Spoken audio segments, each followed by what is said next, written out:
Hello students, कैसे हैं आप सब। तो हम स्टार्ट कर चुके हैं हमारा क्लास 11 फिजिक्स और जिसके अंदर पिछले वीडियो तक हम अपने सेकंड चैप्टर यूनिट्स और मेजरमेंट को कंप्लीट कर चुके हैं। अगर आपने अभी तक वो जो चैप्टर है उसके वीडियोस नहीं देखे हैं, लास्ट वीडियो हमारा स्क्रू गेज के ऊपर था जो कि लास्ट टॉपिक था उस चैप्टर का, तो ऊपर आई बटन पे प्लेलिस्ट की लिंक है, आप जाकर के उस चैप्टर के सारे वीडियोज को देख सकते हैं। और आज इस वीडियो से हम अपना थर्ड नहीं फोर्थ चैप्टर स्टार्ट करेंगे, motion in a plane. Motion in a straight line क्यों नहीं भाई, थर्ड चैप्टर क्यों स्टार्ट नहीं कर रहे हम? क्योंकि काइनेमेटिक्स जब आप पढ़ते हैं तो उसमें वेक्टर का अपना एक बड़ा इंपॉर्टेंट रोल है। अगर थर्ड चैप्टर यहाँ पे हम स्टार्ट कर देते हैं कि भाई motion in a straight line, अगर वो हम पढ़ लें तो उसके अंदर मैं यहाँ पे हर पॉइंट पे आपको वेक्टर का जिक्र करूंगा और उस बारे में आपको कुछ भी समझ नहीं आएगा। तो इसलिए क्यों ना हम पहले fourth chapter motion in a plane को कंप्लीट कर लें और उसके बाद फिर हम थर्ड चैप्टर की तरफ चलेंगे। तो काइनेमेटिक्स क्या है? काइन का मीन्स आपको पता ही है मोशन, और मैटिक्स मतलब मैथमेटिक्स। तो मोशन का जो मैथमेटिक्स है वो इस चैप्टर, इन सभी चैप्टरों के अंदर बेसिकली जो भी काइनेमेटिक्स के चैप्टर हैं इनके अंदर हम जानेंगे। और आज का जो वीडियो है ये फर्स्ट लेक्चर है किसका? Fourth chapter motion in a plane का। और इस चैप्टर के अंदर बहुत सारी चीजें आपको पढ़नी है और ज्यादातर आपको स्केलर और वेक्टर क्वांटिटीज के बारे में इसमें पढ़ना है। फिर वेक्टर का जो एडिशन है वो कैसे होता है, वेक्टर के लिए जो कैलकुलेशन है वो कैसे करी जाती है, ये सारी चीजें इस चैप्टर में रहेंगी। मैं इंट्रोडक्शन में बहुत ज्यादा टाइम वेस्ट नहीं करूंगा, और वो इसलिए क्योंकि आपकी जो एनसीईआरटी उसमें आप जब जैसे फोर्थ चैप्टर को ओपन करोगे वहां पे सब कुछ आपको देखने को मिल जाएगा। तो वहां पे आप देख लो कौन कौन से पॉइंट्स भाई हम इस चैप्टर के अंदर पढ़ने वाले हैं। हम टॉपिक टू टॉपिक बात करते हैं। आज का ये वीडियो है, फर्स्ट लेक्चर है इस चैप्टर का। ये हमारा वीडियो पूरा बेस्ड रहेगा कि भाई स्केलर और वेक्टर क्वांटिटीज क्या है। स्केलर और वेक्टर क्वांटिटीज, अब 10th वाले बच्चे सुन के सोचेंगे स्केलर वेक्टर तो सर हमने पढ़ रखे हैं, चलो चलो वीडियो को बंद करते हैं, इसमें कुछ नहीं है। ऐसा नहीं है बच्चों, बात ये है जो आप 10th तक पढ़ के आए हो, सही बात है आप स्केलर और वेक्टर पढ़ के आए हो, लेकिन अगर ऐसा होता तो 11th आपको पढ़ने की जरूरत ही नहीं होती। तो आपको थोड़ा सा एक्सपेंडेड फॉर्म में अब स्केलर और वेक्टर को पढ़ना है, और थोड़ा सा नहीं बहुत एक्सपेंडेड फॉर्म में पढ़ना है। और हम जो पढ़ेंगे, जितना पढ़ेंगे 11th फिजिक्स आपका बिल्कुल अच्छे लेवल का लेकर के चलेंगे। आईआईटी, जी मेंस, नीट सभी के लिए लेकर के चलेंगे। मतलब ऐसा नहीं करेंगे कि भाई एक टॉपिक है उसको लिया और कंप्लीट कर दिया और बात खत्म, नहीं, बढ़िया लेवल का पढ़ेंगे, अच्छे अच्छे एग्जाम्पल सोल्व करेंगे, अच्छे अच्छे क्वेश्चंस करेंगे। तो स्केलर और वेक्टर क्वांटिटीज के बीच डिफरेंस क्या होगा आज के वीडियो में ये देखेंगे। वेक्टर है वो कितने टाइप्स के होते हैं, वेक्टर है वो बहुत सारे टाइप्स के। अभी तक आपको सिर्फ वेक्टर एक वर्ड पता है, लेकिन बहुत सारे टाइप्स के आपको वेक्टर पढ़ते हैं। वो कौन कौन से टाइप्स के होते हैं, सभी वेक्टर्स में डिफरेंस क्या है, और फिर वेक्टर का जब आप एडिशन करते हैं या फिर पैरेलल वेक्टर है, पैरेलल वेक्टर को आप कैसे शिफ्ट कर सकते हैं, बहुत सारी चीजें इस वीडियो लेक्चर में आएंगी। तो इस चैप्टर से सबसे पहली बात निकल कर के आती है कि भाई वेक्टर्स की हमें जरूरत क्यों है, वाई वी नीड वेक्टर्स। आखिर क्यों पढ़े इस वेक्टर को, क्यों हम इस पे इतना टाइम वेस्ट करें, ऐसी क्या जरूरत है सर वेक्टर की। तो पिछले वीडियोज के अंदर, पिछले कुछ लेक्चर्स में मैंने जब आपको फिजिकल क्वांटिटी के बारे में बताया था तो मैंने आपको कहा था कि फिजिकल क्वांटिटी को जब आपको एक्सप्रेस करना हो तो आपको दो चीजों की जरूरत पड़ती है। फिजिकल क्वांटिटी, तो मैंने आपको बताया था कि फिजिकल क्वांटिटी को आप दो चीजों से एक्सप्रेस कर सकते हैं। एक तो है आपका n मतलब न्यूमेरिकल वैल्यू, और दूसरा इनटू में हम लिख देते हैं u मतलब यूनिट। ठीक है ना, बात को समझना। देखो क्या है, फिजिकल क्वांटिटी है, दो चीजों से एक्सप्रेस करी जा सकती है। n का मतलब न्यूमेरिकल वैल्यू या फिर आप कह सकते हैं मैग्नीट्यूड। आ गई बात स्केलर वेक्टर क्वांटिटी वाली, मैग्नीट्यूड 9th 10th के अंदर पढ़ के आए हो ना मैग्नीट्यूड। तो मैग्नीट्यूड, और u का मतलब यहां पे होता है डायरेक्शन नहीं यूनिट। अभी नहीं चले हैं सर हम वेक्टर क्वांटिटीज पे अभी थोड़ी चल रहे हैं। तो देखो एक चीज तो आपकी क्या है, मैग्नीट्यूड जो आपको पता होनी चाहिए, और दूसरी चीज क्या है, यूनिट, किसी भी फिजिकल क्वांटिटी को एक्सप्रेस करने के लिए। पर क्या ये बात सही थी? कुछ क्वांटिटीज के लिए तो ये बात ठीक थी, पर सभी क्वांटिटीज के लिए ये बात ठीक नहीं थी। कैसे? जैसे यहाँ पे मैं इसको बोलूँ कि भाई हमारे पास ये टास्क हम कर रहे हैं सर, कितना टाइम लगेगा? आपने बोला सर 5 आवर्स लगेंगे। सर हाँ, आप हमेशा 5 क्यों लेते हो? अरे 5 फेवरेट है हमारा। देखो 5, ये जो 5 है ये क्या है, मैग्नीट्यूड, और ये हावर है वो क्या है, यूनिट। तो इसका मतलब आप देख पा रहे होंगे कि भाई हम टाइम को एक्सप्रेस कर पा रहे हैं। टाइम को एक्सप्रेस, एक क्वांटिटी हो गई हमारी, टाइम को इजीली एक्सप्रेस कर पा रहे हैं इससे, मैग्नीट्यूड और यूनिट से। अच्छा, तो ये बात तो फिट बैठ रही है। दूसरा, यहाँ पे अगर मैं आपको बोल दूं कि भाई हमारे पास कोई वेट है वो कितना है, तो मास की बात हो गई, मास, वेट नहीं मास। तो मास कितना हो गया हमारे पास, बोले कि 5 kg मास है, तो 5 क्या हो गया मैग्नीट्यूड, और किलोग्राम क्या हो गई आपकी यूनिट हो गई। ऐसे ही आप बहुत सारी क्वांटिटीज को, यानी बहुत सारी फिजिकल क्वांटिटीज को आप मेजर कर सकते हो इस फॉर्मूले से। आप मैग्नीट्यूड लिखो और उसकी यूनिट लिख दो। लेकिन अब इससे काम चलने वाला नहीं है। देखो, अब यहां पे आपको बोल दिया जाए कि भाई डिस्प्लेसमेंट, अब आपको क्या बोला जाए, जैसे तीसरी क्वांटिटी आ गई मेरे पास डिस्प्लेसमेंट। ये तो सर हम पढ़ चुके हैं 10th में कि भाई, या 9th में भी पढ़ चुके हैं कि सर डिस्प्लेसमेंट है वो तो वेक्टर क्वांटिटी होती है, बिना डायरेक्शन तो काम चलता नहीं है। वैसे जो 3 वाला चैप्टर पढ़ेंगे उसमें आपको सब दोबारा पढ़ना है, स्पीड, डिस्प्लेसमेंट, डिस्टेंस, वेलोसिटी, सब उसमें दोबारा पढ़ोगे आप, है ना। तो डिस्प्लेसमेंट, और आपको बोला कि भाई डिस्प्लेसमेंट है सर 5 मीटर, ठीक है 5 मीटर, मैंने बोला डिस्प्लेसमेंट 5 मीटर है, तो बोले सर 5 तो ठीक है, मैग्नीट्यूड आ गया, मीटर है ना वो यूनिट आ गई, लेकिन डायरेक्शन कहां है सर, डायरेक्शन के बिना कैसे काम चलेगा, क्योंकि जो वेक्टर क्वांटिटी होती है उसमें तो साथ डायरेक्शन होती है, तो डिस्प्लेसमेंट है तो सही पर कहां। तो इसका मतलब हमारी ये जो फिजिकल क्वांटिटीज वाली बात थी कि जो न्यूमेरिकल वैल्यू, एन का मतलब न्यूमेरिकल वैल्यू या फिर मैग्नीट्यूड, और यू इंटू में, यानी यू क्या है यूनिट, ये बात हमारी गलत प्रूव हो गई है कुछ क्वांटिटीज के लिए। कुछ ऐसी क्वांटिटीज हैं जैसे कि मास है, टाइम है, टेम्परेचर है, उनमें हमें काम चल सकता है इसके लिए, लेकिन डिस्प्लेसमेंट है, जैसे वेलोसिटी है, जैसे एक्सलेशन है, जैसे फोर्स है, बोला भाई फोर्स है वो 5 न्यूटन है, पर कहां। तो ये सब वेक्टर क्वांटिटीज है, इनमें काम नहीं चलेगा। बात समझे होंगे आप कि भाई हमें सबसे पहले वेक्टर की जरूरत क्यों है, इसीलिए हमें वेक्टर की जरूरत है। स्क्रीनशॉट लेना चाहो आप ले सकते हो। नीड ऑफ वेक्टर, तो एक बढ़िया से एग्जांपल से समझते हैं कि भाई वेक्टर की नीड है वो क्यों है। अभी मैंने आपको डिस्प्लेसमेंट के लिए बताया, वैसे थोड़ा थोड़ा तो आपको समझ में आ गया होगा कि हाँ वेक्टर की जरूरत तो है सर, कुछ एक क्वांटिटी आ तो रही है जो हम नहीं डिफाइन कर पा रहे, कि भाई अकेला मैग्नीट्यूड और यूनिट से काम थोड़ी चलता है, वेक्टर डायरेक्शन चाहिए हमको। क्यों चाहिए, देखो सिंपल से एक छोटा सा एग्जाम्पल लेते हैं कि हमारे पास ये कोई एक पॉइंट है ए, ठीक है ना, और ये पॉइंट है हमारे पास कोई भी, और यहां पे कोई एक ए पर्सन खड़ा हुआ है, ए पर्सन खड़ा है, ओके, ए पर्सन खड़ा है, और यहां पे कोई दूसरा एक बी पर्सन भी है। तो ए पर्सन है ना वो अपने रास्ते पे जा रहा है, ए पर्सन अपने रास्ते पे जाने लग रहा है, ये जो रास्ता है इस पे वो जा रहा है, ठीक है।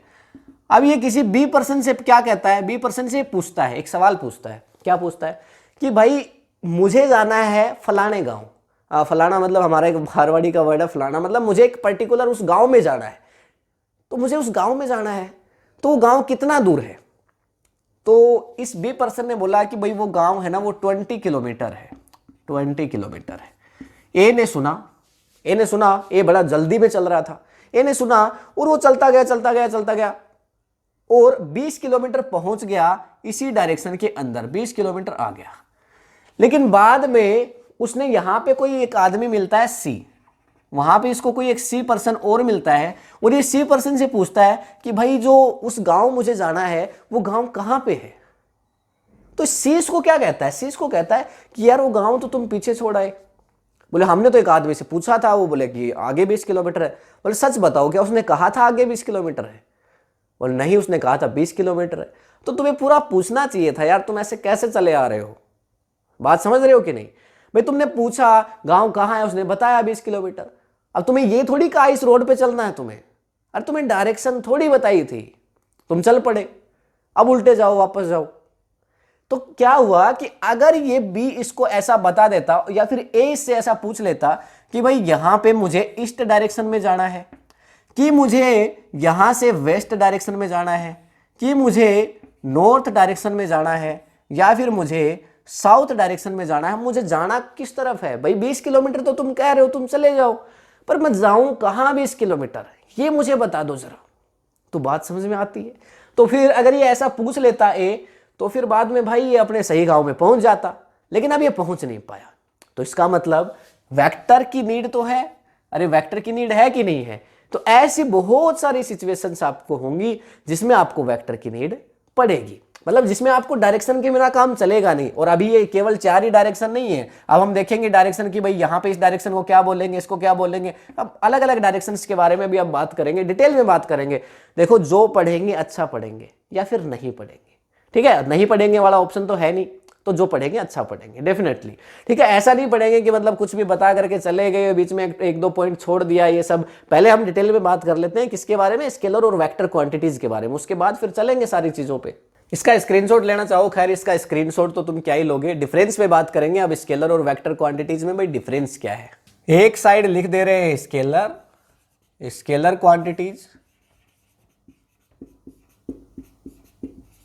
और दूसरी साइड लिख रहे हैं वेक्टर क्वांटिटीज। तो इधर हमने लिख दिया भाई स्केलर, तो ये हो गया हमारा वेक्टर क्वांटिटीज, और इधर हो गई है हमारी स्केलर क्वांटिटीज, ठीक है। और इन दोनों के बीच अब डिफरेंस है, उसको समझने वाला है कि दोनों के बीच डिफरेंस है वो क्या है। तो इसमें पहली चीज मैं लिखता हूं, देखो स्केलर क्वांटिटीज के पास क्या होता है, मैग्नीट्यूड। इनके पास और कुछ हो ना हो पर मैग्नीट्यूड जरूर होता है। मैग्नीट्यूड का मतलब न्यूमेरिकल वैल्यू,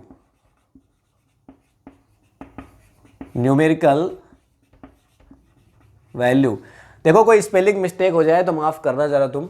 तो देखो मैग्नीट्यूड और न्यूमेरिकल वैल्यू इसके पास है। ये सर क्या बता रहे हो, ये हम 9th 10th में पढ़ के आ चुके हैं। अरे रुको जरा, सब कुछ बताना पड़ेगा ना भाई, बेसिक से लेके चलेंगे तभी तो आगे बता पाएंगे। देखो मैग्नीट्यूड, दूसरा वेक्टर क्वांटिटीज में अब तुम बोलोगे सर इसमें डायरेक्शन भी होता है, तो देखो पहला तो क्या होता है इसमें मैग्नीट्यूड, मतलब न्यूमेरिकल वैल्यू, इसमें मैग्नीट्यूड होता है, और दूसरा इसमें होता है डायरेक्शन। पर क्या इससे काम चल जाएगा, मतलब पहली चीज हमने बोला कि भाई स्केलर क्वांटिटीज के पास क्या होता है, मैग्नीट्यूड होता है। और मैग्नीट्यूड क्या होता है ये सब बच्चों को पता है ना, पता होगा। नहीं पता तो कोई बात नहीं, एक एग्जांपल है बेसिक सा। मैंने बोला 5 किलोग्राम हमारा मास है, तो ये मास कैसी क्वांटिटी है, मास है वो स्केलर क्वांटिटी है। तो 5 क्या है, मैग्नीट्यूड। मैंने बोला 10 हावर्स, तो 10 क्या है, मैग्नीट्यूड। हावर क्या है, यूनिट, थोड़ी देर पहले बताया। तो यहाँ पे ये क्या हो गया हमारा कि भाई स्केलर क्वांटिटीज के पास मैग्नीट्यूड होगा, और वेक्टर के पास मैग्नीट्यूड तो होगा ही, न्यूमेरिकल वैल्यू तो होगी, पर साथ में डायरेक्शन भी होगी। मैग्नीट्यूड होगा, डायरेक्शन भी होगी। मतलब जैसे मैंने बोला कि भाई स्पीड और वेलोसिटी, स्पीड क्या है स्केलर और वेलोसिटी क्या है वेक्टर। अब मैंने बोला कि आपको सिंपली कि 5 मीटर पर सेकेंड, 5 मीटर पर सेकेंड से कोई ऑब्जेक्ट ना वो चल रहा है, तुमने क्या कहा, सर ये तो स्पीड है। स्पीड है इसका मतलब कैसी क्वांटिटी है, स्केलर है, क्योंकि इसके पास केवल मैग्नीट्यूड है। लेकिन अगर मैं इसको बोल दूं कि 5 मीटर पर सेकेंड इन ईस्ट डायरेक्शन, तो अब आप क्या बोलोगे, सर ये तो वेलोसिटी हो गई, इसका मतलब ये क्या है, वेक्टर क्वांटिटीज है। ऐसी तो बात है, तो मतलब डायरेक्शन और साथ आ जाती है तो फिर क्वांटिटी वेक्टर हो जाती है। लेकिन अब एक और इंपॉर्टेंट बात है जो होनी चाहिए, वेक्टर क्वांटिटीज के पास कई बार ऐसा भी होगा कि भाई मैग्नीट्यूड भी होगा, डायरेक्शन भी होगी, लेकिन फिर भी वो क्वांटिटी वेक्टर नहीं होगी। एग्जांपल दूं, करंट कैसी क्वांटिटी है,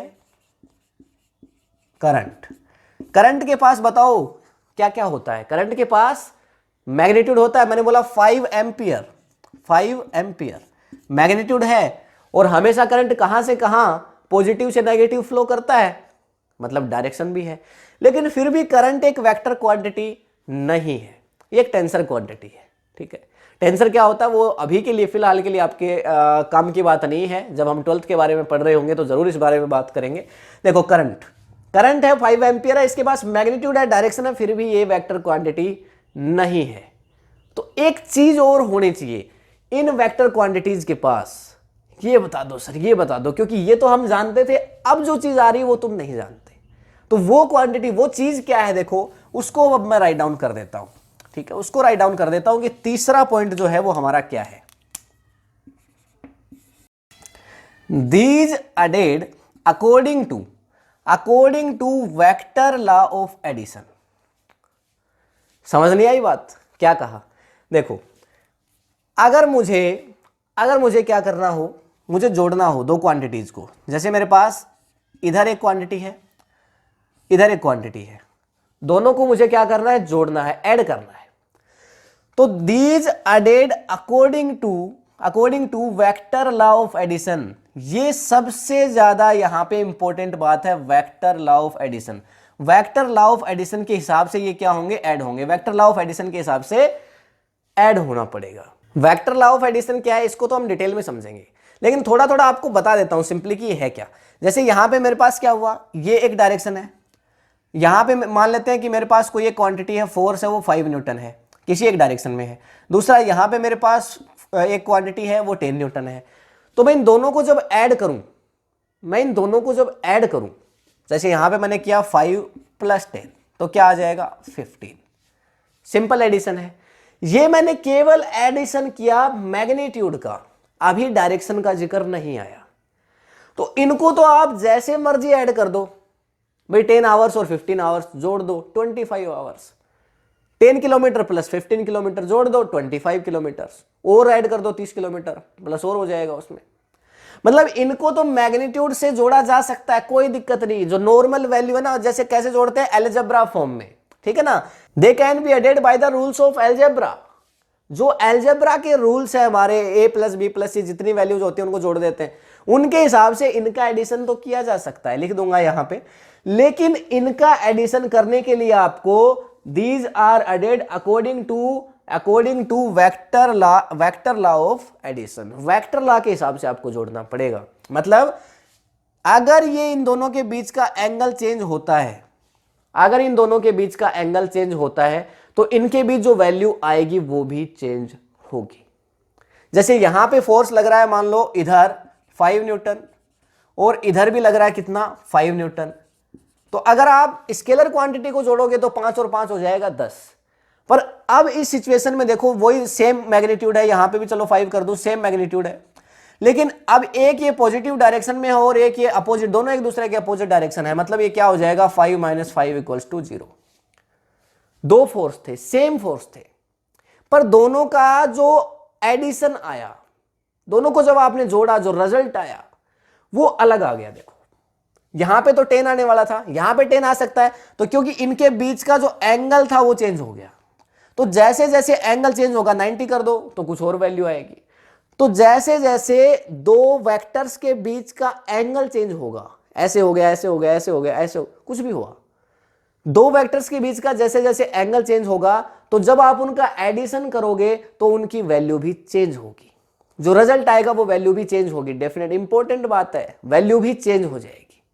तो इसीलिए कह रहा हूं these are added according to vector law of addition. और अब यहां पे बात देखो, इसका सेकंड पॉइंट क्या है, इसके बारे में भी लिख देता हूं इधर। Added according to ordinary rules of algebra. Ordinary rules of algebra कुछ नहीं है, न्यूमेरिकल वैल्यू को जैसे आप जोड़ते हो वैसे ही इनको ऐड किया जा सकता है। 5 + 5 + 10 + 2, मतलब जो चाहे कितना भी एंगल चेंज, अब एंगल तो है ही नहीं ना, डायरेक्शन है ही नहीं भाई, स्केलर क्वांटिटी के पास कोई एंगल है ही नहीं, अगर होता तो इसकी वैल्यू चेंज नहीं होती। तो इसी वजह से इसको अलजेब्रा की तरह से जोड़ा जा सकता है, कोई दिक्कत नहीं। पर इसको जोड़ने के लिए आपको ये बात बहुत इंपॉर्टेंट है, ये मैग्नीट्यूड हो, डायरेक्शन हो, दोनों चीजें हो, फिर भी जरूरी नहीं है कि कोई क्वांटिटी वेक्टर हो, ये होना चाहिए। इनका जो एडिशन है वो वेक्टर लॉ ऑफ एडिशन, इसके हिसाब से होगा, ठीक है, वेक्टर लॉ के हिसाब से इनका एडिशन होना चाहिए, ठीक है, तभी वो क्वांटिटी है वो कैसी होगी, वेक्टर होगी, ठीक है। एग्जांपल्स की बात करेंगे, एग्जांपल्स तो आप बहुत सारे लिख सकते हो, जैसे अभी अभी मैंने इसके लिए आपको बताया था मास, स्पीड, ठीक है, जितने मर्जी लिख दो इसके लिए, एनर्जी इसका एक एग्जांपल है, ठीक है। तो ये एटसेट्रा लगा देता हूं, बहुत सारे एग्जांपल हैं भाई, ऐसी कोई भी क्वांटिटी जिसके पास केवल मैग्नीट्यूड है, केवल न्यूमेरिकल वैल्यू है। वेक्टर के अंदर एग्जांपल्स जैसे डिस्प्लेसमेंट अभी बताया था, डिस्प्लेसमेंट, और यहां पे लिख देता हूं वेलोसिटी, और आप चाहोगे तो लिख देंगे फोर्स, ठीक है, फोर्स हो जाएगा। इसका स्क्रीनशॉट लेना चाहो तो ले सकते हो, बट ये हमारा इंपॉर्टेंट पॉइंट है, इसको आप जरूर ध्यान रखना है ना। All vector quantities obey vector law of addition, जितनी भी वेक्टर क्वांटिटीज हैं वो वेक्टर लॉ ऑफ एडिशन है, उसको ओबे करेंगी।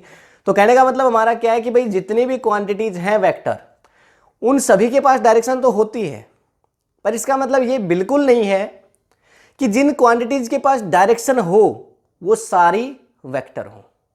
All the quantities they have direction are not vectors, but all the vector quantities have direction. समझ गए? मतलब सभी नहीं समझे होंगे तो अभी समझ जाएंगे। मैंने करंट का एग्जांपल आपको दिया था। जितनी भी वेक्टर क्वांटिटीज हैं उन सभी के पास डायरेक्शन है, उन सभी के पास क्या है? डायरेक्शन है। पर जिनके पास डायरेक्शन हो ऐसी सभी क्वांटिटीज, ऐसी all quantities are not vectors, not vectors. मैंने क्या कहा? देखो, जितनी भी वेक्टर क्वांटिटीज हैं सभी के पास डायरेक्शन है, ये ठीक बात है, लेकिन जिन क्वांटिटीज के पास डायरेक्शन है वो सारी क्वांटिटीज क्या नहीं है? वेक्टर नहीं है। यही हमारा इंपॉर्टेंट पॉइंट था। तो देखो, इसका एक एग्जांपल मैंने आपको बताया था, क्या? करंट। ओके, तो इस एग्जांपल को लेते हैं और इससे समझते हैं। करंट हो सकता है, प्रेशर हो सकता है, एटसेट्रा। तो ये हमारे पास एग्जांपल्स हैं। तो एडिशन है वो क्या होगा? जैसे आपके पास एक यहां पे कोई करंट आया, यहां पे कोई करंट आ रहा है, ठीक है, और यहां पे इधर से भी कोई करंट आ रहा है, ठीक है, और इधर से भी कोई करंट आ रहा है यहां से, और ये सारे करंट है वो एक डायरेक्शन में जा रहे हैं, देखो, ठीक है। तो सिंपल क्या हुआ, मान लेते हैं इधर से जो करंट आ रहा है वो 5 एम्पियर, इधर से जो करंट आ रहा है वो 10 एम्पियर, और इधर से जो करंट जा रहा है वो मान लेते हैं 15 एम्पियर। तो रिजल्टेंट करंट क्या होगा? I1 plus I2 plus I3, ठीक है ना। ये I1 हो गया, ये I2 हो गया, I3 हो गया। इतना तो आप 10th में पढ़ के आए हो करंट के बारे में, इतना तो जानते हो। तो 10 और या 15 और 5 कितना हो गया? 20 और 10 30। तो यहां पे जो करंट हुआ वो कितना हुआ? 30 एम्पियर। अब ये करंट किधर से भी आ जाए, इनके बीच ये जो एंगल थीटा है वो कितना भी हो, कोई फर्क नहीं पड़ता। करंट के पास मैग्नीट्यूड भी है, मैग्नीट्यूड है देखो 5 एम्पियर, और डायरेक्शन भी है, किसी एक डायरेक्शन से आ रहे हैं, पर इनके बीच एंगल थीटा कैसा भी हो जाए कोई फर्क नहीं पड़ता। तो इसका मतलब ये क्या नहीं कर रहे, ये वेक्टर क्वांटिटीज वाले जो रूल है, किसका? लॉ ऑफ एडिशन, उसको ओबे नहीं कर रहे, और इसीलिए जो करंट है वो एक वेक्टर क्वांटिटी नहीं है। इसी तरह से प्रेशर है वो एक वेक्टर क्वांटिटी नहीं है।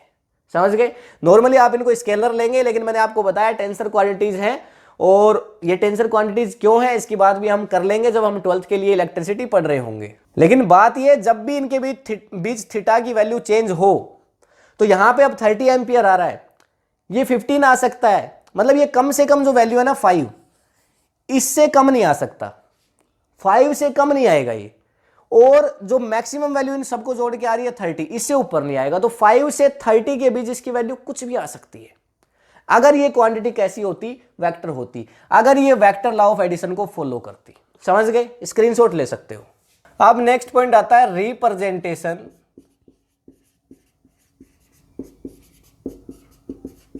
Representation of vector.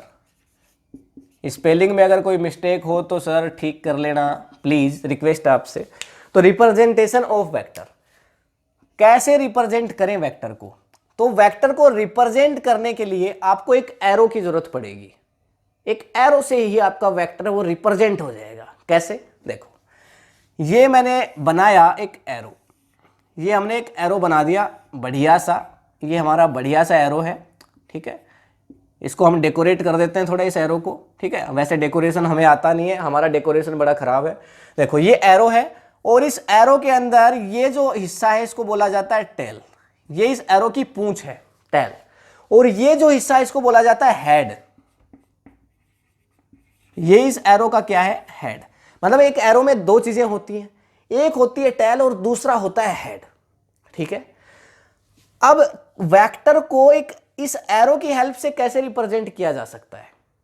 अगर मैं बोलूं कि आप किसी एक पॉइंट से, जैसे यहां पे ये मेरा एक पॉइंट है ए, तो और अगर ये दूसरा मेरा पॉइंट है बी, और मैं आपको बोलूं कि आप ए से बी पॉइंट की तरफ गए, ये क्या हो गया? डिस्प्लेसमेंट हो गया। डिस्प्लेसमेंट क्या चीज है? The shortest distance from initial point two final point, यही तो होता है। अब पहले आप बिटवीन पढ़ते थे 10th में, लेकिन अब उसको भूल जाइए थोड़ा। Shortest distance from initial point two final point, तो ये डिस्प्लेसमेंट हो गया। लेकिन इसको रिप्रेजेंट कैसे करूं मैं? तो मैं क्या करूं, सिर्फ यहां पे लिख दूं ए से, ए मेरा इनिशियल पॉइंट, फिर मैं लिख दूं यहां पे बी, और फिर मैं खींच दूं एक इसके ऊपर एरो। तो जहां से मेरी टैल शुरू हुई वहां से तो मैंने शुरुआत करी, और जहां पे मेरा हेड आ गया, मतलब इसका हेड, इस एरो का हेड आ गया, वहां पे बी पॉइंट तक मेरी जर्नी खत्म, रिप्रेजेंट कर दिया। देख लो डायरेक्शन पता चल रही है, ए से बी की तरफ है। इस केवल मैं इसको देख के बता सकता हूं डायरेक्शन क्या है। इस ए बी को कोई भी देख, मैं क्या, तुम देख लो, कोई भी देख लो, इसको देख के बता सकता एरो ए से बी जा रहा है, मतलब डायरेक्शन ए से बी है। अच्छा सी और लिख देता, यहां पे आगे एक और सी पॉइंट होता तो यहां पे सी आ जाता और ए बी सी वेक्टर कर देता, तो क्या आ जाता, ए से स्टार्ट की थी जर्नी, बी से होते हुए आया और सी तक आया। डायरेक्शन ए से बी की तरफ और बी से सी की तरफ है। वेक्टर को रिप्रेजेंट करने के लिए आपको सिर्फ एक एरो की जरूरत है जिसके पास एक टेल हो और दूसरा एक हेड हो। जैसे मुझे फोर्स को रिप्रेजेंट करना हो, वेलोसिटी को रिप्रेजेंट करना हो, तो मैं क्या कहूंगा, फोर्स वेक्टर। कोई भी जो वैल्यू है उसको आप कैसे लिखोगे, जैसे मेरे पास वैल्यू है 10 न्यूटन, तो मैं लिख दूंगा 10 न्यूटन इन ईस्ट, ठीक है, या 10 न्यूटन इन वेस्ट, या 10 न्यूटन इन नॉर्थ। सर साउथ भी बच गया, लिख दो, अरे नहीं, ठीक है, लिख दिया जितना लिखना था। तो ईस्ट वेस्ट नॉर्थ, ठीक है, किसी में भी हो सकता है, साउथ में भी हो सकता है। तो आपको जब फोर्स को रिप्रेजेंट करना है, फोर्स एक वेक्टर क्वांटिटी आप जानते हैं, तो क्या किया आपने, पहले तो मैग्नीट्यूड लिखा और साथ में आपको डायरेक्शन भी लिखनी पड़ेगी, ठीक है। अकेले मैग्नीट्यूड को आपको रिप्रेजेंट करना हो तो आप कैसे करेंगे, आप केवल ऐसे लिख सकते हैं फोर्स वेक्टर और इसका मोड लगा देंगे। इससे आपको डायरेक्शन पता नहीं चल रही। ये जो है ना हमारा फोर्स वेक्टर और इसका मोड लगाते ही ये केवल किसको रिप्रेजेंट कर रहा है, केवल मैग्नीट्यूड को, ये केवल मैग्नीट्यूड को रिप्रेजेंट कर रहा है। इससे डायरेक्शन आपको कहीं पता नहीं चलेगी, ठीक है। अगर आपने इसको इस तरह से लिखा होता ना एफ वेक्टर, तब ये मैग्नीट्यूड को भी रिप्रेजेंट करता और साथ में देखो डायरेक्शन को भी रिप्रेजेंट करता। तो आप ऐसे लिखोगे एफ वेक्टर, अच्छा वेलोसिटी हो तो क्या कर दे, वी वेक्टर, लेकिन लिखोगे क्या, 5 मीटर पर second east west north south direction साथ लिखोगे। तो ये इस तरह से रिप्रेजेंट किया हुआ तो वेक्टर को रिप्रेजेंट करता है, मैग्नीट्यूड और डायरेक्शन दोनों को। और इस तरह से अगर आपने मोड लगा दिया, आपने ऐसे लिख दिया वी वेक्टर और इसका मोड लिख दिया, अब ये केवल क्या बताएगा, स्पीड को बताएगा, कितनी है भाई 10 मीटर पर सेकेंड। अब ये केवल स्पीड को बताएगा। अगर आपको वेक्टर दिखाना है तो आपको क्या करना पड़ता, केवल आपको ऐसे करना पड़ता वी वेक्टर, और इसका मतलब ये दोनों को रिप्रेजेंट करता, जैसे यहां पे मैं लिखता 10 मीटर पर सेकेंड और किसमें, नॉर्थ में, तो साथ में मैं ऐसा लिखता। तो ये जो एरो है वो जिसके पास एक टेल है और एक हेड है, वो आराम से रिप्रेजेंट करता है किसी एक वेक्टर को। और नॉर्मल मैं ऐसे भी लिख दूं इसको, जैसे मैं इसको लिख दूं एफ वेक्टर, मोड की जगह केवल क्या लिख दूं, केवल इसको लिख दूं एफ, तो भी ये केवल मैग्नीट्यूड को रिप्रेजेंट करेगा। वेलोसिटी के लिए क्या लिख दूं, केवल मैं लिख दूं वी, तो भी ये ओनली मैग्नीट्यूड को रिप्रेजेंट करेगा, जब तक कि आप इस पे ये वेक्टर नहीं लगा देते, जब तक कि आप इस पे ये एरो नहीं लगा देते। समझ गए। तो ये है आपका रिप्रेजेंटेशन ऑफ वेक्टर। स्क्रीनशॉट ले लो फटाफट। फिर डिफरेंट डायरेक्शंस की बात करते हैं कि भाई डायरेक्शन को कैसे फाइंड आउट करेंगे। अब है हाउ टू फाइंड डायरेक्शन।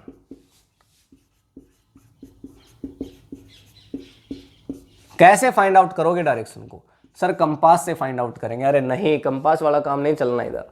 कैसे फाइंड करेंगे, देखो तो यहां पे आपको सभी को पता है ईस्ट और वेस्ट और नॉर्थ और साउथ, ये तो आप जानते ही हैं, ठीक है।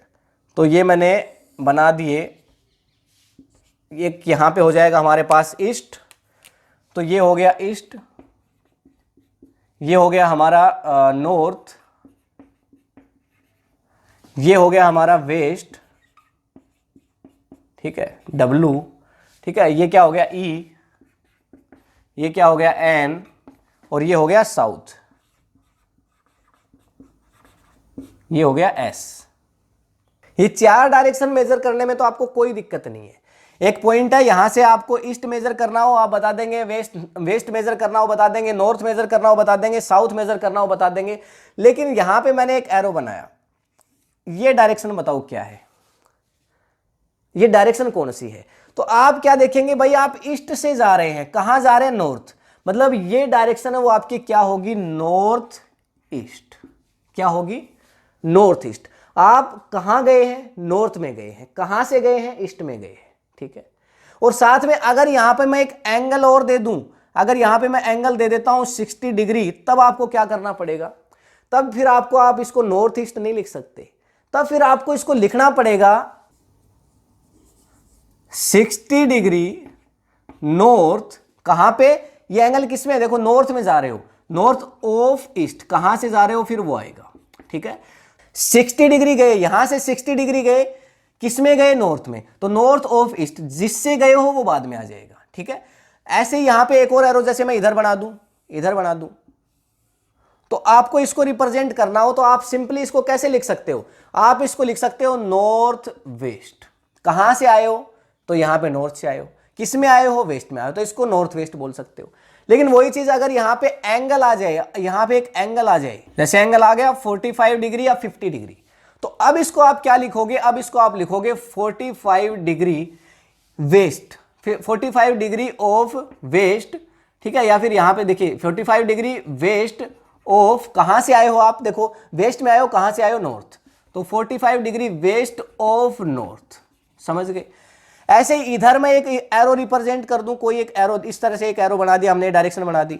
अब इसको आपको रिप्रेजेंट करना हो, कैसे रिप्रेजेंट करेंगे, तो सीधा लिख दो आप साउथ वेस्ट, ठीक है, वेस्ट साउथ भी लिख सकते हो। तो कहां पे, साउथ में, और वेस्ट से आए तो साउथ वेस्ट। अगर एंगल बना दिया जाए तो बस ये ध्यान रखो आप किस डायरेक्शन के अंदर जा रहे हो, किस डायरेक्शन में आप जा रहे हो, ये ध्यान रखो, और कितने डिग्री जा रहे हो तो उस डिग्री को लिखो, उस डिग्री को लिखो। जैसे यहां पे इधर से हम आए थे तो हमने एंगल लिखा, कितने डिग्री आए, 45 आए, किस में आए, वेस्ट में आए, कहां से आए, नॉर्थ में आए, नॉर्थ से आए। ऐसे इसमें देख लो, हम कितने गए, 60 डिग्री गए, कहां से गए, ठीक है ना, तो कहां से गए, यहां पे हम ईस्ट से गए तो ये ईस्ट लास्ट में आ जाएगा, हम नॉर्थ से आए थे तो नॉर्थ लास्ट में आ गया, किस में गए, नॉर्थ में गए, ऑफ ईस्ट, समझ गए। तो इस तरह से किसी भी डायरेक्शन को आप रिप्रेजेंट कर सकते हैं। फिर यहां पे मैं जितनी मर्जी बना दूं, मेथड तो हमारा यही रहेगा, स्क्रीनशॉट ले सकते हो। जिसको नहीं समझ में आया कोई बात नहीं, अब क्वेश्चंस करवाएंगे इस पे। ड्रा द वेक्टर्स, देखो क्वेश्चन मिलेगा आपको, और क्वेश्चन में आपको वेक्टर यानी डायरेक्शन दे रखी होगी, डायरेक्शन दे रखी होगी और उसके हिसाब से आपको वेक्टर ड्रा करना है। देखो फर्स्ट आपको दिया गया है साउथ, ये क्वेश्चन है हमारा। 5 न्यूटन, देखो क्या बोला, 5 न्यूटन फोर्स है, किसमें है, 45 डिग्री है, एंगल आ गया, और ईस्ट यानी किसकी तरफ, ईस्ट की तरफ, और कहां से, साउथ से। इसको ड्रा करते हैं, देखो कैसे ड्रा करेंगे। तो सबसे पहले ये हमारी 4 डायरेक्शन हो गई, ये हो गया ईस्ट, ये हो गया वेस्ट, ये हो गया नॉर्थ, और ये हो गया साउथ।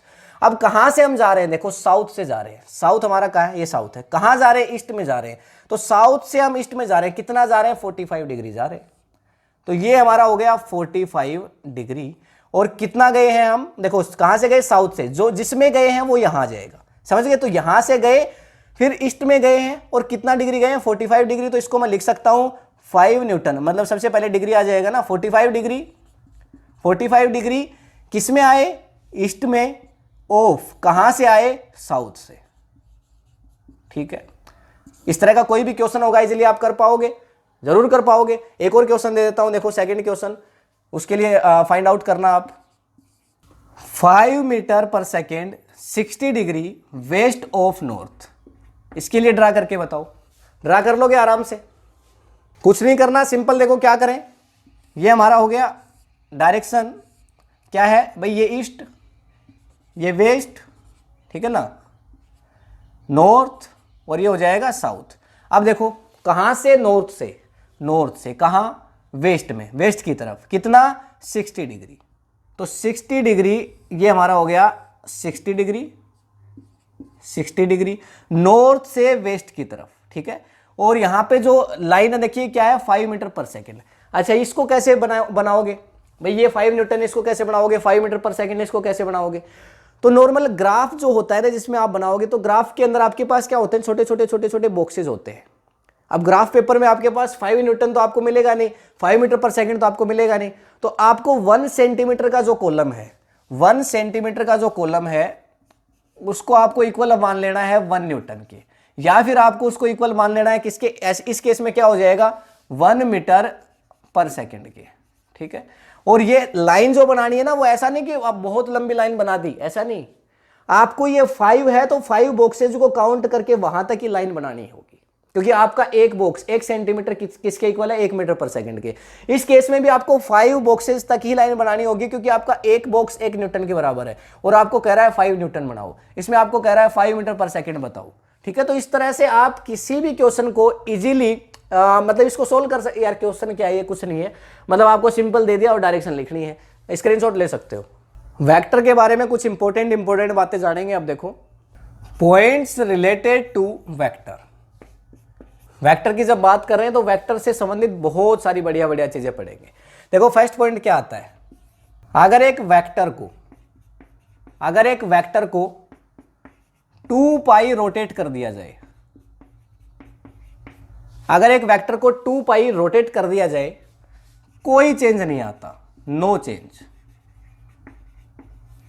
ऐसे कैसे कोई चेंज नहीं आता? अरे बता रहे हैं, देखो कैसे नहीं आता। देखो अगर एक वेक्टर को 2 पाई रोटेट कर दिया, 2 पाई का मतलब एक पाई की वैल्यू कितनी होती है? 180 डिग्री, मतलब 180 डिग्री मतलब 360 डिग्री। तो अगर मेरे पास कोई भी एक वेक्टर है, जैसे ये मेरे पास एक वेक्टर है, और इस वेक्टर को अगर मैं घुमा के ले आऊं, यहां इस पॉइंट से देखो घुमा के ले आऊं वापस, तो यहीं आ जाएगा ये। तो कोई चेंज कैसे आएगा? नो चेंज, कोई चेंज नहीं आएगा। इंपॉर्टेंट बात है, एक वेक्टर को अगर 2 पाई रोटेट कर दिया जाए तो कोई चेंजमेंट नहीं आता, कोई चेंजमेंट नहीं आता, नो चेंज। दूसरा पॉइंट देखो क्या कह रहा है, ठीक है। एक वेक्टर को शिफ्ट किया जा सकता है,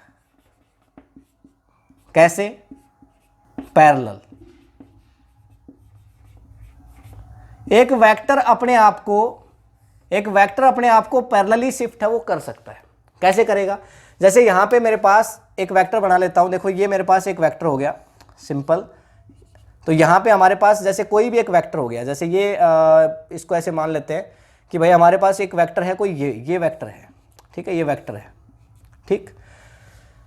और ये वेक्टर अपने आप को पैरेलली शिफ्ट कर सकता है। कैसे? मतलब इसके जस्ट पैरेलल मैं इसको शिफ्ट कर सकता हूं, ऐसे जितना चाहूं कर सकता हूं, यहां पे नीचे कर सकता हूं, यहां पे भी कर सकता हूं, लेकिन मुझे करना होगा इसको शिफ्ट पैरेलल। इसको मुझे पैरेलल शिफ्ट करना पड़ेगा। ये एक इसके बारे में जब क्वेश्चंस करोगे ना तो समझोगे। आगे क्वेश्चंस आ रहे हैं, चिंता मत करो। हारे का सहारा एग्जाम्पल हमारा, एग्जाम्पल सब समझा देगा, समझ गए ना। तो एक ये वेक्टर है, इसको आप पैरेलली शिफ्ट कर सकते हो, ठीक है। वैसे एक एग्जाम्पल आप यहां से ले लेते हैं, जैसे देखो यहां पे क्या ले लेते हैं, जैसे यहां पे हमारे पास कोई भी एक वेक्टर है, इस तरह से ये एक वेक्टर है। अब ये वेक्टर आपको क्या शो कर रहा है? कुछ शो नहीं कर रहा। लेकिन अगर इसी वेक्टर को मैं यहां पे शिफ्ट कर दूं, मैजिक, जादू हो गया। अब शो कर रहा है, देखो वैल्यू को। यहां पे था पहले ये वेक्टर, क्या शो कर रहा था? कुछ शो नहीं कर रहा था। यहां पे ये वेक्टर आपका कुछ शो नहीं कर पा रहा था, पर इसी वेक्टर को मैंने उठा के इधर शिफ्ट कर दिया। पैरेलली तो कर सकता हूं ना, इसके बिल्कुल पैरेलल मैंने यहां पे कर दिया। अब देखो ये वैल्यू को रिप्रेजेंट करेगा। तो वेक्टर्स हैं, उनको शिफ्ट किया जा सकता है। कैसे शिफ्ट किया जा सकता है? पैरेलली शिफ्ट किया जा सकता है। इंपॉर्टेंट पॉइंट्स हैं, आप ले सकते हो स्क्रीनशॉट। तीसरा पॉइंट देखो, the angle between two vectors. क्या कह रहा है? देखो the angle between two vectors, दो वेक्टर्स के बीच का एंगल।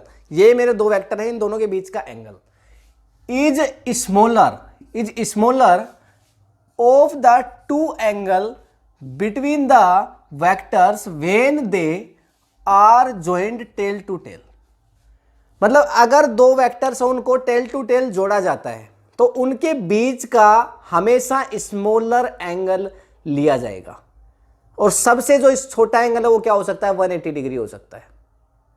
सबसे छोटा 0 भी हो सकता है। टेल टू टेल, दोनों टेल टू टेल जुड़ रहे हैं। तो मतलब कहने का मतलब क्या है, जो एंगल है इन दोनों वेक्टर्स के बीच का, वो हमेशा इनकी टेल जब दोनों जुड़ी हुई होंगी तो उनके बीच का जो स्मॉलेस्ट एंगल होगा, ऐसे होगा तो ये नीचे वाला एंगल नहीं लेंगे, ऊपर वाला एंगल लेंगे। समझ गए? तो यहां पे मैं क्या राइट डाउन कर सकता हूं? देखो जो थीटा की वैल्यू है वो सबसे ज्यादा बड़ी हो सकती है, कितनी? 180 डिग्री। मतलब सबसे ज्यादा बड़ी कितनी हो सकती है? 180 डिग्री। इसके बराबर हो सकती है या इससे कम भी हो सकती है। और सबसे जो छोटी हो सकती है या बराबर हो सकती है किसके? 0 डिग्री के। थीटा की वैल्यू या तो 0 हो सकती है, मिनिमम 0 से नीचे नहीं जा सकती, क्योंकि दो इनकी टेल मिलेंगे तो इससे नीचे क्या एंगल बनेगा? इनके बीच नहीं बन सकता। और इससे बड़ी क्या हो सकती है? सबसे ज्यादा बड़ी हो सकती है 180 डिग्री। जैसे यहां पे एग्जांपल लेते हैं कि ये मेरा एक जॉइंट है जहां पे ये एक वेक्टर है और यहां पे ये दूसरा वेक्टर है, ठीक है। अब इन दोनों वेक्टर के बीच एंगल क्या है? तो ये वाला जो एंगल है, जो स्मॉलेस्ट एंगल है, वो आप लेंगे। ये जो थीटा है ये होगा हमारा, ये जितना भी है ये वाला एंगल आप नहीं लेंगे कि ये वाला एंगल भाई साहब आप कह दोगे सर 270 डिग्री एंगल है, ठीक है ना, आप बोलोगे ये अंदर वाला एंगल है सर, बोलेंगे 30 डिग्री है, तो जो अंदर वाला 30 है वही आप लेंगे, बाहर वाला एंगल उसको आप नहीं लेंगे। जैसे ये मेरे पास एक सिंपल वेक्टर हो गया, ठीक है, ये दो वेक्टर हैं, देखो इनकी टेल जुड़ी हुई है, इनकी पूंछ है ना वो जुड़ी हुई है टेल टू टेल, समझ गए। तो ये वाला एंगल नहीं लेंगे, ये एंगल है ना वो लेंगे, ये एंगल हमारा थीटा होगा, ये वाला एंगल थीटा नहीं होगा, समझ गए बात। तो मतलब क्या कहा था, angle between the vectors is smaller of the two angles between the vectors when they are joined tail to tail. जो छोटा एंगल लेंगे स्मॉलर होगा ना उस एंगल को लिया जाएगा, ठीक है। स्क्रीनशॉट लो फटाफट। ये दो क्वेश्चंस राइट डाउन कर दिए आपके लिए, इनको फाइंड आउट करना है। देखो इनके लिए, इनके बीच है ना वो एंगल कौन सा लेंगे, थीटा कौन सा होगा। देखो हमारा सिंपल, ये देखो हमारा ए वेक्टर है, ये हमारा बी वेक्टर है, एंगल दिख रहा होगा आपको, ये एंगल थीटा है, इसमें तो कोई दिक्कत ही नहीं है। ये बड़ा वाला एंगल आपको नहीं लेना है, छोटे वाला एंगल थीटा आपका होगा, सिंपल। इस वाले एंगल में देखो इनकी तो दोनों की टेल मिली हुई थी, अब इसकी टेल यहां पे है और इसकी टेल यहां पे, इन दोनों की टेल नहीं मिली हुई, तो इन टेल को मिला दें। ये जो एंगल है, मतलब ये जो आपका वेक्टर है, इसको आप पैरेलली शिफ्ट कर सकते हो। थोड़ी देर पहले पढ़ा था, वेक्टर को पैरेलली शिफ्ट किया जा सकता है, काम आ गया। इसको क्या कर देते हैं, इसको मैं यहां पे क्या कर देता हूं, पैरेलली शिफ्ट करूंगा। देखो इसको यहां पे, ये हमारा है वेक्टर, और इसको हम आगे की तरफ ले जाएंगे और इसको यहां शिफ्ट कर दूंगा, मतलब यहां से उठा के आगे शिफ्ट कर दिया। अरे पैरेलली शिफ्ट कर सकते हैं, समझ गए। तो क्या होगा, ये वाला एंगल आपको लेने की जरूरत नहीं है, तो कौन सा एंगल ले, स्मॉलर एंगल लोगे। अब दोनों की टेल के बीच में ये एंगल बन रहा है, तो ये हमारा एंगल थीटा होगा, समझ गए। ये हमारा एंगल ले लेते हैं तो हम इनकरेक्ट हो जाता है। अगर कोई बच्चा करेगा ना सर ये करेक्ट है एंगल, ठीक है, कराया ऑप्शन टिक, बढ़िया हो गया, सही हो गया, गलत हो गया, ठीक है।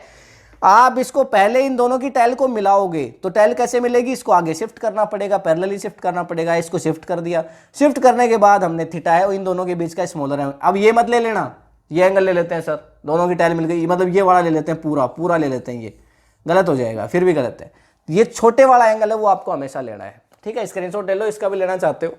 एक और क्वेश्चन है, देखो फाइंड एंगल, आपको एंगल है वो फाइंड करना है। ये आपको डायग्राम दे रखा है, देखो यहाँ पे ये एंगल 45, ये ध्यान रखना है, ये बी वेक्टर की टेल है।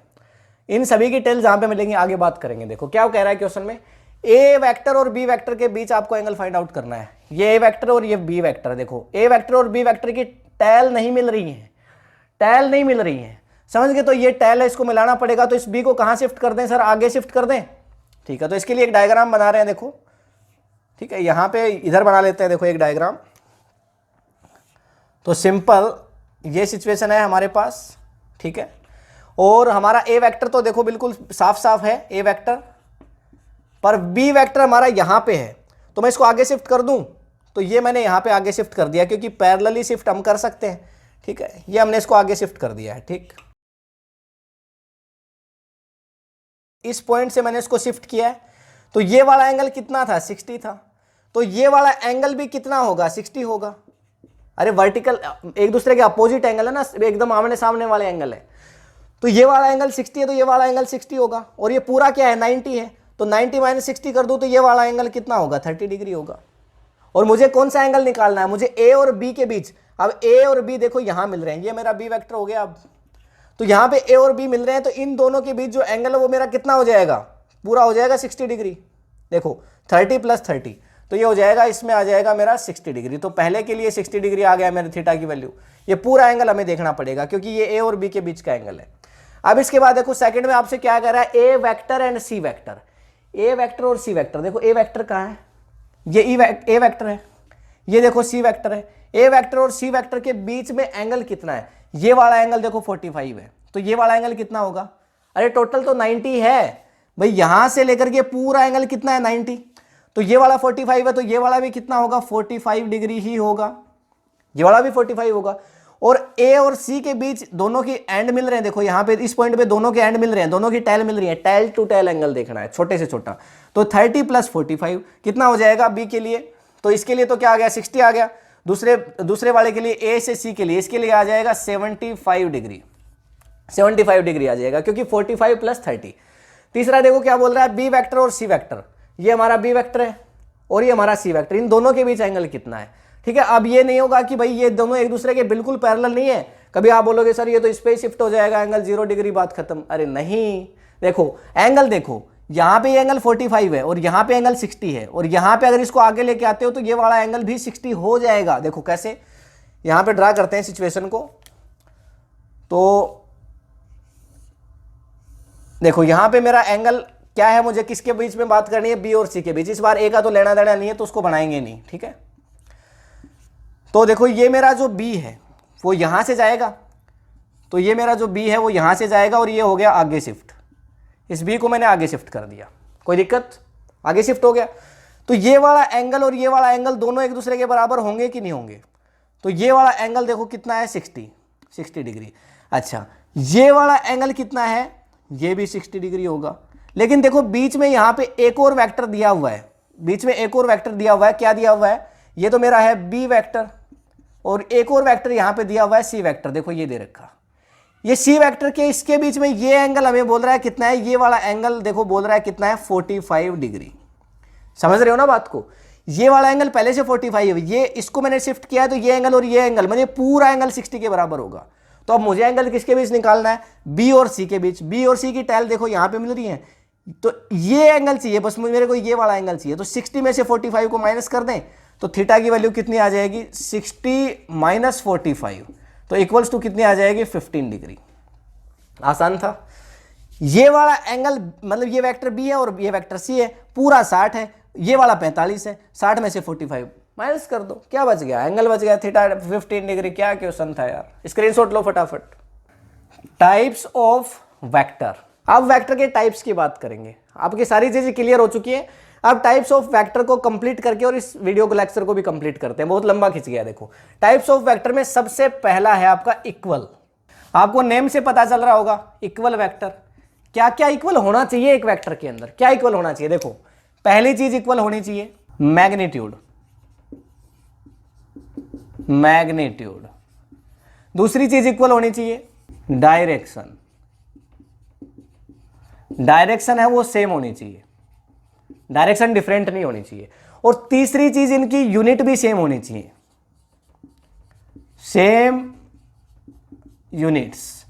तीनों बातों का मतलब समझा देता हूं फटाफट। कोई अगर दो वेक्टर है उनको अगर इक्वल होना है, कोई दो वेक्टर है अगर उनको इक्वल होना है, उनका मैग्नीट्यूड सेम होना चाहिए, उनकी डायरेक्शन सेम होनी चाहिए और उनकी यूनिट्स हैं वो भी सेम होनी चाहिए। ये 3 पॉइंट्स हैं। अगर ये इनको कोई वेक्टर फॉलो कर रहा है इसका मतलब वो वेक्टर्स इक्वल है, और नहीं कर रहा तो इसका मतलब वो वेक्टर्स इक्वल नहीं है। एग्जांपल से बता देता हूं जल्दी से आपको। एक वेक्टर है मेरे पास ए वेक्टर, ए वेक्टर के अंदर क्या है देखो 5 न्यूटन इन ईस्ट, 5 न्यूटन इन ईस्ट। दूसरा मेरे पास वेक्टर है 5 न्यूटन इन ईस्ट। ये दोनों वेक्टर्स है ना वो इक्वल वेक्टर है। रीजन पता है? देखो सबसे पहले क्या बोला मैंने, मैग्नीट्यूड इक्वल होना चाहिए, यानी ए वेक्टर मोड इक्वल होना चाहिए बी वेक्टर। थोड़ी देर पहले बताया था मैग्नीट्यूड को कैसे शो करोगे। ए वेक्टर मोड इक्वल होना चाहिए बी वेक्टर के, दोनों का मैग्नीट्यूड 5 है, इसका भी 5 है, इसका भी 5 है, कोई दिक्कत नहीं। डायरेक्शन सेम होनी चाहिए, इसका मतलब वेक्टर ए वेक्टर इक्वल होना चाहिए किसके, बी वेक्टर के। समझ गए? तो डायरेक्शन देखो दोनों की, यहां पे भी ईस्ट है यहां पे भी ईस्ट है, दोनों की डायरेक्शन क्या है, सेम है।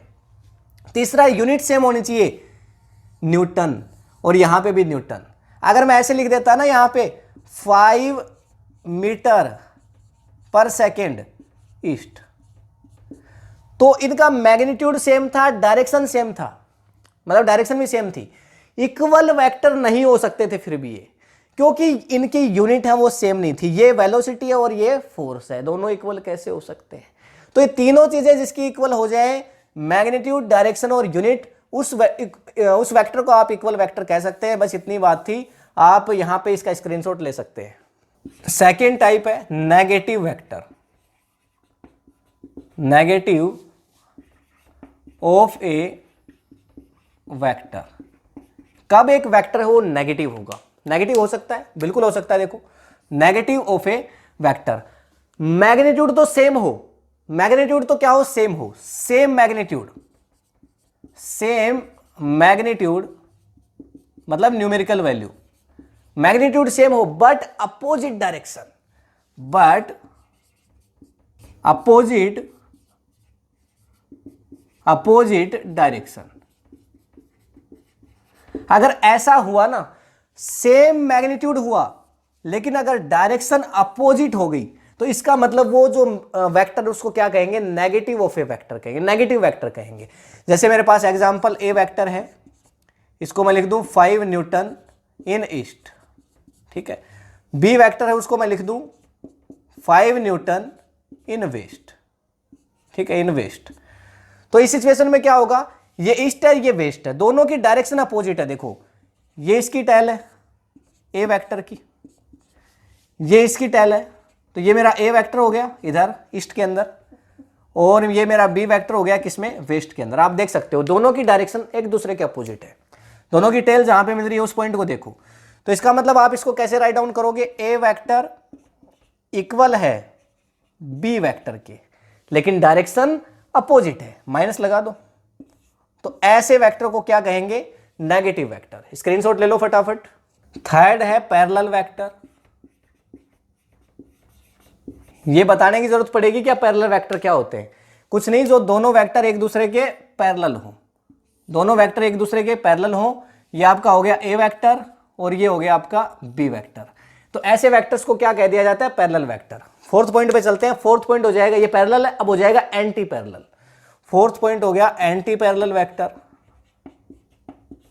Anti parallel vectors, anti parallel vector क्या होते हैं, ये पैरेलल है, जो पैरेलल नहीं होगा एक दूसरे के अपोजिट होंगे, मतलब दोनों की डायरेक्शन अपोजिट होगी, ठीक है। तो ये हो जाएंगे, जैसे यहां पे ये मेरा एक वेक्टर है ए वेक्टर और ये मेरा दूसरा वेक्टर है, ठीक है, ये दूसरा वेक्टर है, ठीक है, इसको क्या बोलेंगे, बी वेक्टर। अब आप देखो दोनों के बीच जो एंगल है वो कितना बन रहा है, थीटा की वैल्यू कितनी है, 180 डिग्री, 180 डिग्री है। तो जो वेक्टर एक दूसरे के साथ बिल्कुल सेम डायरेक्शन में जा रहे हैं तो भाई साथ साथ तो पैरेलल हैं, जो अपोजिट में जा रहे हैं वो एंटी पैरेलल है। स्क्रीनशॉट ले लो फटाफट।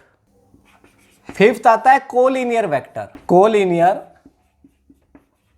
वेक्टर्स, देखो कोलिनियर वेक्टर्स हैं वो क्या होते हैं, कोलाइनर भी बोल सकते हो, कोलाइनर वेक्टर्स। लीनियर का मतलब क्या होता है, जो एक लाइन में आए, ऐसे वेक्टर जो बिल्कुल एक ही लाइन में आएंगे उनको क्या बोला जाएगा, कोलाइनर वेक्टर। देखो एग्जांपल से समझते हैं, जैसे ये मेरे पास एक वेक्टर है ए और ये इस लाइन पे जा रहा है, इस लाइन पे जा रहा है, और इसी लाइन पे मेरे पास एक और दूसरा वेक्टर हो जाए, ये मेरा यहां पे हो गया ए वेक्टर और ये मेरा यहां पे हो गया बी वेक्टर। तीसरा वेक्टर भी मान लो इसी लाइन पे आ जाए, सेम लाइन पे आ जाए, ये मेरा तीसरा वेक्टर हो जाए, ठीक है, तो यहां पे ये हो जाएगा सी वेक्टर मान लो। तो ये तीनों वेक्टर एक दूसरे के क्या है, कोलाइनर है, समझ गए। तो वो वेक्टर्स जो एक ही लाइन पे एग्जिस्ट करते हैं उनको कोलाइनर वेक्टर्स है वो कहा जाता है। फिर कोप्लेनर आएगा नेक्स्ट पॉइंट, कोप्लेनर एक ही प्लेन में होंगे। 6 पॉइंट क्या है, कोप्लेनर, कोप्लेनर वेक्टर जो एक प्लेन में होंगे। कोप्लेनर वेक्टर वो क्या होंगे, वो दो वेक्टर जो आपके एक ही प्लेन के अंदर हों। जैसे यहां पे मेरे पास एक ही वेक्टर एक ही वेक्टर, ये दोनों वेक्टर मेरे पास हमेशा एक ही प्लेन में होंगे। ये बोर्ड मेरा एक प्लेन है, देखो यहां पे मैंने इनको रख दिया, ऐसे रख दूं चाहे ऐसे रख दूं, चाहे ऐसे रख दूं या फिर ऐसे रख दूं। ऐसे रखूंगा तो देखो किस प्लेन में हो जाएंगे, अभी नीचे वाले प्लेन में हो गए, इस प्लेन में हो गए, नीचे वाले में, समझ गए। तो इनको ऐसे कर दूंगा तो फिर से एक ही प्लेन में आ गए, समझ गए ना। इनको आप बोलोगे सर इनको ऐसे ऐसे रख दो, नीचे रख दो, तो अभी ये उसी प्लेन में है, ऐसे रख देंगे तो फिर से इसको ऐसे कर दो, इस प्लेन में आ गए। दो वेक्टर जो होंगे हमेशा, देखिए टू वेक्टर्स की अगर बात होगी, two vectors are always will coplanar.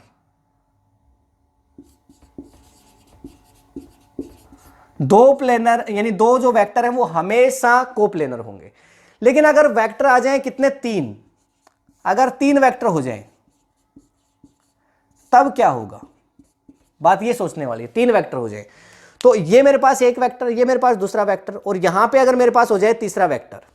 अब ये एक प्लेन में नहीं है, देखो अगर इनको मैं ऐसे रखता हूं तो ये तीसरा प्लेन, ये दूसरा प्लेन है मेरा, ये एक प्लेन नहीं है। तो एक प्लेन का मतलब क्या है, 2D। यहां पे ये एक प्लेन में हो सकते हैं, दोनों एक प्लेन के अंदर होंगे हमेशा। लेकिन अगर तीसरा रख दिया जाए तो अब अगर मैंने मान लो इनको यहीं रख दिया, इस पॉइंट पे रख दिया, तो अब मेरे तीनों के तीनों एक प्लेन में है। लेकिन अगर इसको यहां मैंने रख दिया इस पॉइंट पे, तो ये एक प्लेन में नहीं है। तो ये दोनों एक प्लेन में हो भी सकते हैं, यानी तीनों एक प्लेन में हो भी सकते हैं और नहीं भी। ओके, तो यहां पे क्या कह सकते हैं, देखो व्हेन 3 वेक्टर्स आर पुटेड, जब 3 वेक्टर आपके पास होंगे, दे कैन बी पॉसिबल और नॉट पॉसिबल।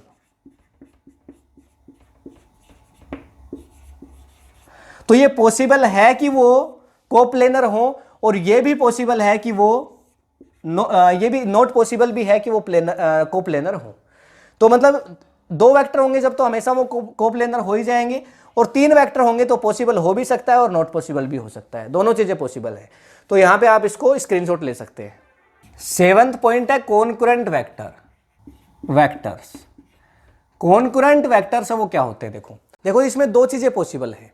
या तो पहली चीज क्या पॉसिबल है, देखो एक ए चीज है, वो क्या पॉसिबल है, व्हेन 2 और मोर वेक्टर्स,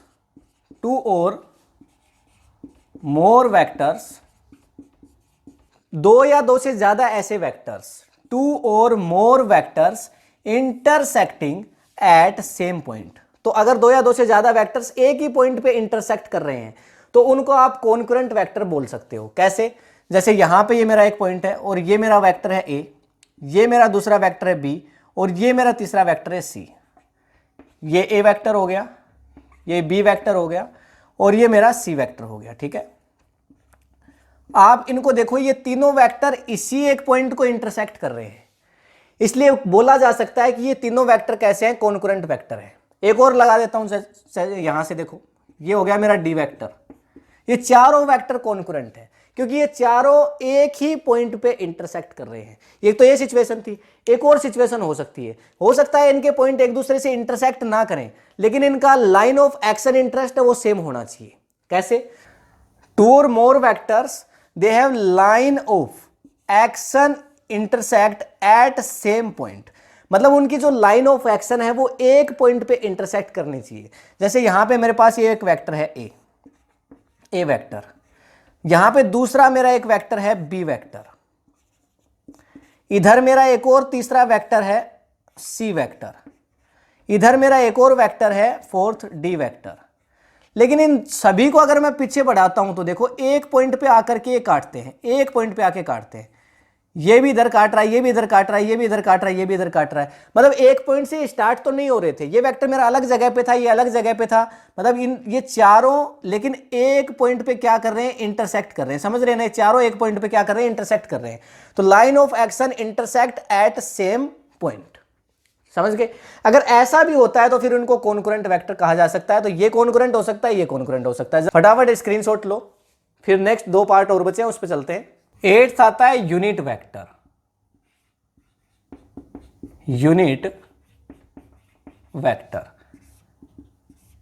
ये वेक्टर आपने, अगर आपने 10th सीबीएसई से करी है या 10th आपने आईसीएसई से करी है, तो आप ये जो यूनिट वेक्टर उसको जरूर पढ़ के आए होंगे। और अगर आपने सीबीएसई से करी है तो अभी तक आपने यूनिट वेक्टर नहीं पढ़ा है। लेकिन आप एक बात को ध्यान रख लो, यूनिट वेक्टर वो सबसे ज्यादा मोस्ट इंपॉर्टेंट वेक्टर है आपके 11th के अंदर भी। यूनिट का मतलब क्या, सिंगल, जिसका मैग्नीट्यूड क्या है, 1 है। A vector have unity magnitude, यहां पे लिख सकते हैं ए वेक्टर विद, तो ये एक वो वेक्टर है, ए वेक्टर विद जिसका मैग्नीट्यूड क्या है, देखो यूनिटी है, ओनली सिंगल, एक जिसका मैग्नीट्यूड होगा। अच्छा, इसको रिप्रेजेंट किससे किया जाता है, इसको रिप्रेजेंट किया जाता है ए कैप से। बाकी सारे वेक्टर को आप कैसे रिप्रेजेंट करते हो, ए के ऊपर वेक्टर लगाओगे, बी पे वेक्टर लगाओगे, सी पे वेक्टर लगाओगे। लेकिन जो यूनिट वेक्टर, अब यहां तो ए तो सिंबल है, यहां पे चाहे बी मेरा वेक्टर है, लेकिन अगर वो यूनिट वेक्टर है तो मैं उस पर कैप लगा सकता हूं। समझ गए, तो सिंबल के साथ कैप जोड़ करके इसको रिप्रेजेंट किया जा सकता है। ठीक है, तो यहां पे जो कैप है उसका यूज किया जाता है इसको रिप्रेजेंट करने के लिए। तो इसी से आप अंदाजा लगा सकते हो कि ये कितना इंपॉर्टेंट वेक्टर होगा, क्योंकि इसको रिप्रेजेंट करने के लिए भी एक अलग मेथड उसको इन्वेंट किया गया है। इसका फॉर्मूला क्या हो सकता है, देखो इसका फॉर्मूला हो जाएगा आपके पास A cap equals to vector A upon में मोड ऑफ ए, ये इसका होगा फॉर्मूला। इस फॉर्मूले से इसको फाइंड आउट किया जा सकता है। ए वेक्टर का मतलब तो तुम जानते हो, तुम्हारे पास कोई भी एक वैल्यू है, जैसे तुम्हारे पास एक वैल्यू है 5 न्यूटन इन ईस्ट, ये किसकी वैल्यू हो गई? ए वेक्टर की वैल्यू हो गई। इसका जो मोड है वो क्या हो गया? इसका जो मोड है वो क्या हो गया? 5 हो गया, इसका मोड 5 हो गया। अगर आपको बोला जाए कि इसका यूनिट वेक्टर फाइंड करो तो आप क्या करोगे? ए कैप इक्वल्स टू क्या कर दोगे? पहले ऊपर ए वेक्टर आ जाएगा तो 5 न्यूटन और आ जाएगा ईस्ट, और अपॉन में क्या आ जाएगा इसका? 5 न्यूटन। समझ गए? तो लास्ट में क्या बच जाएगा? डायरेक्शन। तो यूनिट वेक्टर का यूज किसके लिए करेंगे? To give direction. यहां से आपको पता चल रहा होगा, देखो मैग्नीट्यूड क्रॉस हो गया, केवल आपके पास क्या बची है? डायरेक्शन बची है। तो इस वेक्टर का जो यूज है वो किस लिए किया जाता है? इस वेक्टर का जो यूज है वो क्या है? To give direction, to give direction to a vector. एक वेक्टर को डायरेक्शन देने के लिए इस यूनिट वेक्टर का यूज करते हैं। तो पहला क्या हो गया? देखो, एक वेक्टर विद यूनिटी मैग्नीट्यूड, एक वो वेक्टर है जिसका मैग्नीट्यूड 1 है, हमेशा 1 आएगा, क्योंकि 5/5, 10/10, 20/20 1 ही आएगा। ठीक है, मैग्नीट्यूड हमेशा 1 आएगा, लेकिन डायरेक्शन उसकी बची रहेगी। इसलिए इसका यूज क्यों करते हैं? To give direction to a vector. ये है सिंपल। और इसको ए कैप से रिप्रेजेंट करते हैं, बी होगा तो बी कैप से रिप्रेजेंट करेंगे, सी होगा तो सी कैप से रिप्रेजेंट करेंगे। मोस्ट इंपॉर्टेंट है, इस बात को ध्यान रखना, स्क्रीनशॉट ले सकते हो। लास्ट बचता है 9, जीरो वेक्टर। क्या बच रहा है? Zero vector. इसको नुल वेक्टर भी कहा जाता है, जीरो वेक्टर, या फिर इसको क्या कहते हैं? Null vector. नुल वेक्टर भी इसको कहा जाता है। ये जो वेक्टर है इसके नेम से आपको पता चल रहा है, देखो zero, it have zero magnitude, it have, इसका जो मैग्नीट्यूड है वो क्या है? जीरो है। ठीक है, तो टाइप्स ऑफ वेक्टर में 9th पार्ट है आपका जीरो वेक्टर, और इसको नुल वेक्टर भी कहते हैं। और ये जो वेक्टर इसका मैग्नीट्यूड हमेशा जीरो होता है और इसकी कोई भी डायरेक्शन हो सकती है। ठीक है, तो पहला पॉइंट तो ये हो गया, it have zero magnitude, and यहां पे कैन पॉसिबल एनी डायरेक्शन, कोई भी इसकी डायरेक्शन हो सकती है। तो कैन पॉसिबल एनी डायरेक्शन, कोई भी इसकी डायरेक्शन है वो पॉसिबल है, और जीरो इसका मैग्नीट्यूड होता है। तो इसका भी स्क्रीनशॉट चाहो तो ले सकते हो। तो ये आपके सारे टाइप्स ऑफ वेक्टर हैं वो हो चुके हैं, और इसी के साथ इस वीडियो लेक्चर को भी अब कंप्लीट करेंगे। तो सिंपल सी बात थी, हमने वेक्टर के बारे में पढ़ा, स्केलर वेक्टर क्वांटिटीज में डिफरेंस समझे, वेक्टर को कैलकुलेट कैसे करते हैं, एडिशन कैसे करते हैं उसके बारे में थोड़ी स्टडी करी, डायरेक्शन को कैसे फाइंड आउट करते हैं, और फिर टाइप्स ऑफ वेक्टर। अगर ये वीडियो आपको इन्फॉर्मेटिव लगा है तो इस वीडियो को लाइक करिए, अपने फ्रेंड्स के साथ इस वीडियो को शेयर करिए, सभी के साथ शेयर करिए जिसको भी नीड है। और आप देख ही रहे हैं यार, इन वीडियोज़ को क्रिएट करने में बहुत मेहनत लगती है, बहुत लेंथी वीडियोज़ होते हैं, तो थोड़ा सा सोचिए और इन वीडियोज़ को शेयर करिए। चैनल को अगर आपने अभी तक सब्सक्राइब नहीं किया है तो कर लीजिए, बेल आइकन को ज़रूर प्रेस करिए, क्योंकि हम इस चैनल पे 11th फिजिक्स कंप्लीट स्टडी करेंगे, उसके बाद 12th फिजिक्स को भी स्टार्ट करेंगे, और बढ़िया लेवल पे स्टडी कर रहे हैं। तो जुड़े रहिए, मिलते हैं नेक्स्ट वीडियो में। इसका जो सेकेंड लेक्चर आएगा उसमें मिलेंगे। तो thank you, have a nice day.